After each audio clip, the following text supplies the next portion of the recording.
Hey, what's up? Here's your favorite sorcerer and master psychic seducer, Aurelius Sopex. In this video, I want to discuss a question that I've been getting quite a lot, which is, can psychic seduction be dangerous? Well, in order to answer that question, I first have to go into how psychic seduction would work, because that's also a question that some people have. Is that even possible? How would that work, Frank? How would that work? Well, why do spells work? Why can spells actually work? It is because everything at a base level is connected. There's an energy field that permeates everything and everyone. And when you learn how to influence that energy field, you can take your intention and make something happen.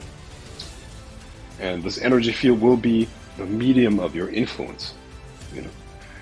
So imagine consciousness like this, right? So you have your own personal experience. The self that is listening to what I'm saying here right now is what you could call your conscious mind or your ego awareness, right?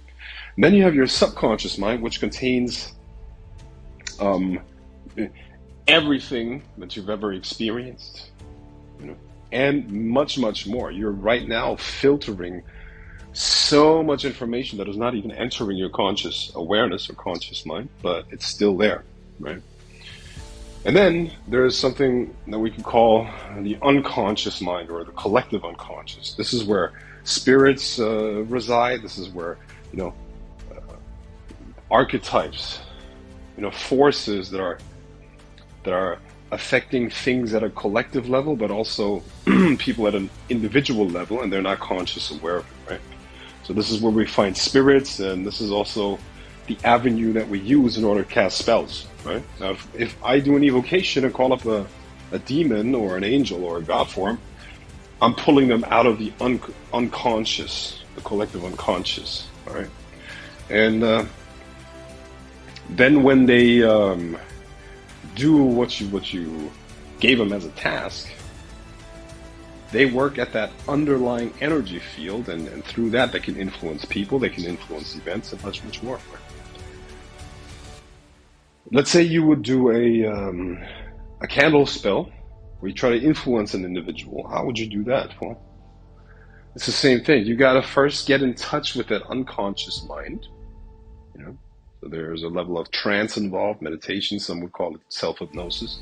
But what all of these techniques are aiming at is to, for a short amount of time, change your awareness from the very limited perspective of the ego to a much broader perspective where you are in touch with the unconscious, the collective unconscious. And at that point, everybody else's mind is also accessible to you.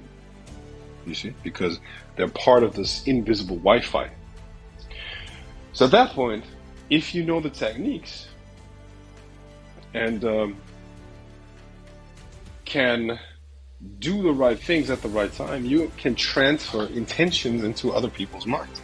You can change their mind, you can change their intentions, and so on and so forth, right? Now, at that point, of course, you will also be confronted with a choice, because that individual that is plugged into this collective unconscious has their own individual intentions, ideas, life plan, right? They have their own free will. So you're confronted then with the choice of imposing your will on theirs, which you will be able to do, or to not do that. Now let me tell you something. You can absolutely impose your will on another person's will. That is absolutely possible, and that is actually the preferred avenue for most people, and I can't deny that is often the easiest way of making things happen, right? But is it the best way?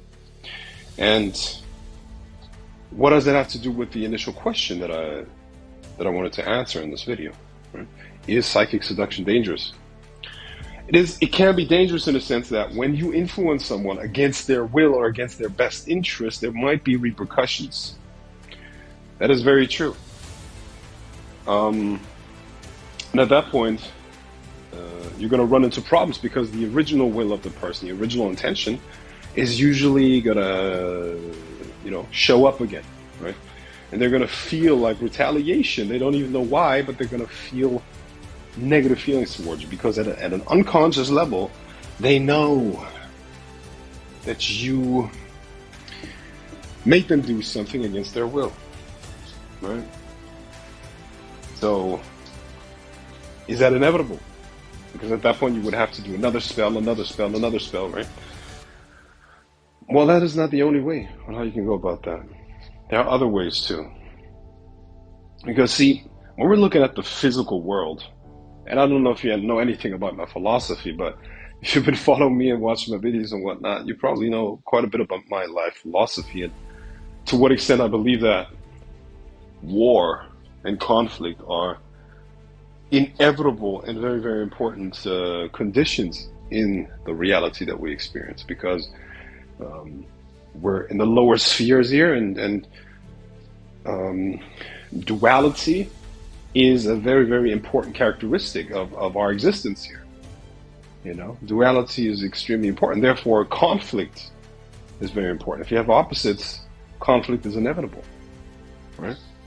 So I'm definitely not a pacifist, and I'm very, very much aware of the realities of this world. And I actually do not believe that our species in our current state of development is ever going to be able to live in harmony and in peace.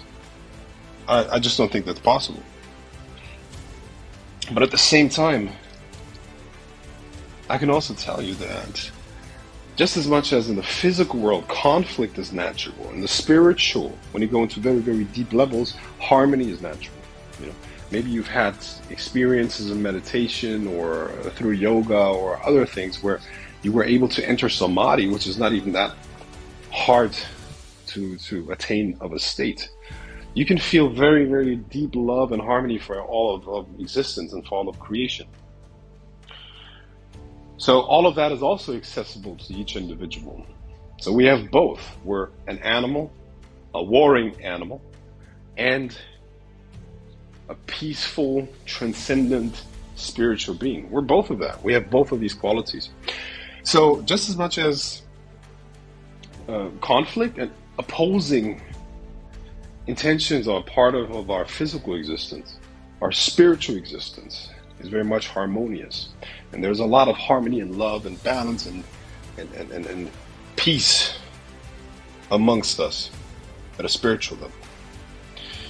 So when you learn to use techniques in an altered state that communicates with the spirit of the individual, so your spirit communicating with their spirit to create harmony for the purpose of creating a romantic relationship with that individual, then the psychic seduction is quote unquote safe. And you can apply similar things to any spell, right? Now that would be, if I would have to lay out all of this in detail, I would take a little bit too much time here, and I want to keep this video short. I just want to inform you that this is one of the things that I'm teaching in the School of Psychic Seduction that is opening today on the 30th of January. So if you have any interest in learning how to do psychic seduction in both ways, light and the dark, I'm going to teach all of it. I'm not going to hold back at all. You can click on the link in the description, and maybe you're going to be accepted into that school, because I'm sure you can understand that this kind of knowledge is not something that's to be shared freely with just anyone, because there's a strong ethical and psychological factor there too that I have to take into account, right? So if you qualify, and if you think that is something that you need to learn, should learn, use the link in the description. And what's awaiting you on that other side is essentially